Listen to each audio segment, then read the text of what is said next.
inflation with weakness. I think that's a really valid point to try and get our hands around through the year ahead and into next year as well.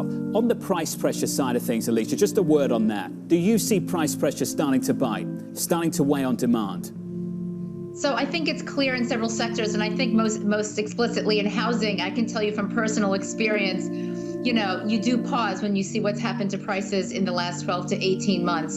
So prices in housing are starting to bite simply because there's no supply for that entry point, that lower end. So clearly that's slowing. You're going to see, you know, in the end, the definition of what inflation is, your conversation just now, you know, for the Fed and for academics is very different for how consumers see it. So we're all in the middle of a massive inflationary moment.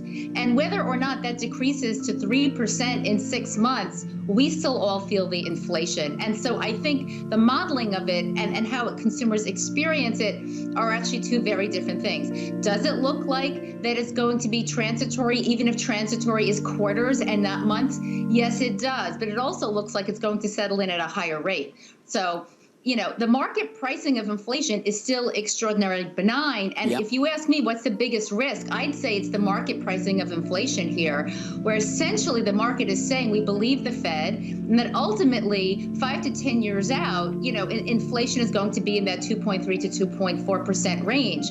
Now, how much do we believe that here? That's the big risk. Alicia, what you bring up is so important, and I'll spend a little bit more time later in the ad talking about that with you. We also need to talk about margins, the ability of businesses to adapt to higher prices and ultimately pass them on. Had a ton of retailers out with earnings over the last couple of days. Putting them all together, here's Kaylee Lyons. Hey, Kaylee.